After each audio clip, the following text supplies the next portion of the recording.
ചിലർക്ക് കല്യാണം വീടിൻ്റെ മുറ്റത്ത് വരയ്ക്കും നടക്കാനുള്ള സാധ്യത കൈകൂടി വരും. പക്ഷേ കല്യാണം വീട്ടിനകത്ത് കയറത്തില്ല. കല്യാണം നടക്കുന്ന അതിൻ്റെ മുമ്പിലത്തെ ദിവസം രാത്രി തന്നെ ഒന്നിൽ പെണ്ണ് ഒളിച്ചോടും, അല്ലത് ചെറുക്കൻ എനിക്ക് വേണ്ടെന്ന് പറയും. ഇങ്ങനെ പോലുള്ള ജാതകങ്ങൾ ഒരുപാട് പേർക്ക് കാണും. ഇത് എന്താണ് ഇങ്ങനെ അടുത്ത് വന്നിട്ടും വരാതിരിക്കുന്നു എന്ന് വെച്ചാൽ, ചിലരുടെ ജാതകത്തിൽ അച്ഛൻ കാരണം ആ കല്യാണം അവർക്ക് നടക്കത്തില്ല. ചിലരുടെ ജാതകത്തിൽ അമ്മ കാരണം ആ കല്യാണം നടക്കത്തില്ല. ചിലരുടെ ജാതകത്തിൽ അയാളായിരിക്കും അതിൻ്റെ പ്രോബ്ലക്കാരൻ, അതും നടക്കത്തില്ല.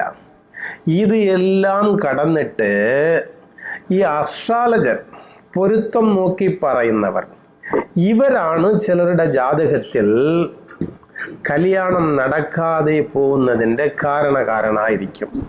അപ്പം ആ കല്യാണ സമയത്ത് ഒരു മനുഷ്യർ കല്യാണം നടക്കുന്നില്ല എന്ന് വന്നാൽ ആദ്യം നോക്കേണ്ടത് ഇത് ആരുടെ കാരണത്തിൽ ഈ കല്യാണം നിന്നു പോകുന്നുണ്ട്. കുടുംബസ്ഥാനം എന്ന് പറയുന്ന വീട്ടിൽ സൂര്യനുണ്ടെങ്കിൽ അച്ഛൻ, ചന്ദ്രനുണ്ടെങ്കിൽ അമ്മ, ഗുരു ഉണ്ടെങ്കിൽ താനാണ്, പെണ്ണുങ്ങൾക്കായാൽ ശുക്രനുണ്ടെങ്കിൽ ആ പെണ്ണാണ് കാരണം, കേതുണ്ടെങ്കിൽ അസ്ട്രോളജറാണ് കാരണം. അപ്പം ഇങ്ങനെ ചിലർക്ക് ഉണ്ടെങ്കിൽ അപ്പം എന്ത് ചെയ്യണം എന്ന് വെച്ചാൽ, തടസ്സക്കാരനെ ആ കല്യാണ കാര്യത്തിൽ നിന്ന് എടുത്ത് മാറ്റണം. സമ്പൂർണ്ണ ജാതകം, പ്രശ്നപരിഹാരങ്ങളോടുകൂടിയ സമ്പൂർണ്ണ ജാതകം നിങ്ങളുടെ കൈകളിൽ ലഭിക്കുന്നതിന് താഴെ കാണുന്ന നമ്പറിൽ ബന്ധപ്പെടുക.